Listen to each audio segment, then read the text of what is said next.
اچھا فہیم صاحب، جیسے آپ نے کہا کہ ہمیں ہر چیز کو بیلنس کر کے چلنا ہے. ابھی ہم غریب آدمی کو جہاں پہ سبسڈی دے کر یا مختلف سکیمز کا اعلان کر کے، چاہے وہ بے نظیر انکم سپورٹ پروگرام ہے، کسانوں کے لیے کوئی ہے، پھر ہیلتھ کارڈ ہے، اس طرح کی چیزیں کرتے ہیں.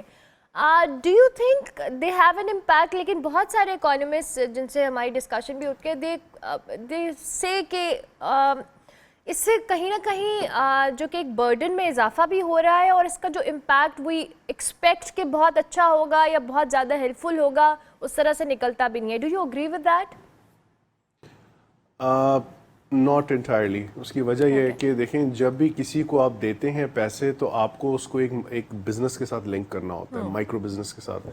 پیرو کی ایگزامپل ہے کہ پیرو میں وہ اس طرح کرتے تھے کہ جب وہ اس طرح ہینڈ آؤٹس دیتے تھے تو وہ کہتے تھے کہ یہ کس تجارت میں لگاؤ گے، تجارت لاؤ ہمارے پاس، آئیڈیا کیا ہے، اس میں حکومت مدد کرے گی. تو انہوں نے چھوٹی چھوٹی جو کاٹیج انڈسٹری جو ہے نا، اس کو بلڈ کرنے کی ضرورت ہوتی ہے. اب یہ ایک اچھا نظام ہے. اس میں ٹھیک ہے پرابلمز ہوں گی، لیکن یہ کہ وہ ایک بڑا اچھا نظام ہے کہ جو آپ ایک سوشل شیلٹر دیتے ہیں، سوشل ایک سپورٹ دیتے ہیں لوگوں کو جو تھوڑے سے ونربل ہوتے ہیں. لیکن بات یہ ہے کہ جن کو ہینڈ آؤٹس مل رہے ہیں، بے شک ہینڈ آؤٹس تھوڑے بڑھا دیں، لیکن ساتھ اس کا ایک معاشی چکرے کے ساتھ تعلق ہونا چاہیے کہ تاکہ ہر گھر کے اندر ایک کاٹیج انڈسٹری ہو.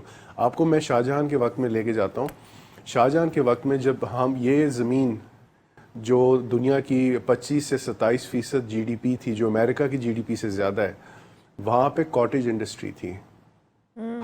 ہر شہر کے اندر اپنی ایک معیشت ہوتی تھی. بات صرف یہ نہیں تھی کہ مطلب کہ میگا بزنسز کی بات تھی، چھوٹے چھوٹے بزنسز کی جو بلڈ اپ کرتے تھے دوسرے اکانومی کے بڑے سٹرکچرز کو. اس وقت میں آپ کو ایک لائیو ایگزامپل دے دیتا ہوں دو ملکوں کی، جاپان اور جرمنی.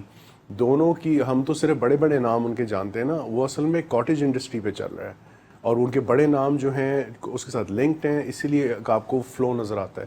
جو ہم نے اوریجنل بات کی تھی کہ ایک plan, long term plan, long term alignment, وہ دیٹ از دا کی.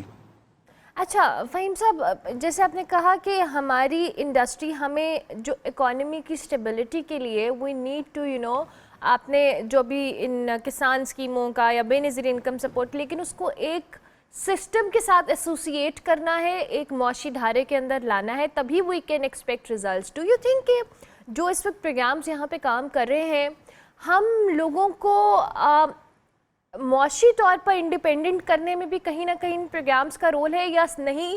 ایک حد تک ہم ان کو شاید اکوموڈیٹ کر رہے ہیں، but at the end of the day somehow کہیں نہ کہیں وہ برڈن بھی بن رہا ہے ہماری اکانومی کے اوپر. جی برڈن بنے گا اگر صرف پیسے دیں گے.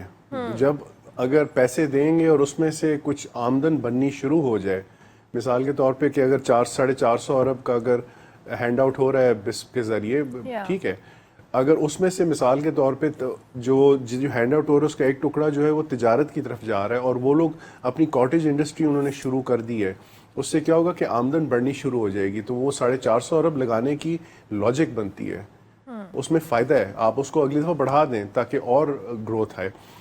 اگر سمپل سی بات ہے، اگر ایک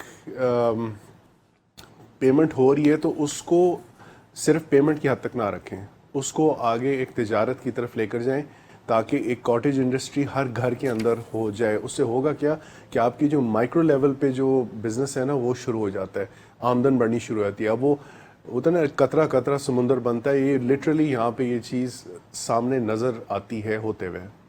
ٹھیک ہو گیا. Thank you very much Fahim sahab, بہت شکریہ کہ آپ نے ارلی ان دا مارننگ ہمیں ٹائم دیا. فہیم سردار صاحب اکانومسٹ ہمارے ساتھ موجود تھے. جی کل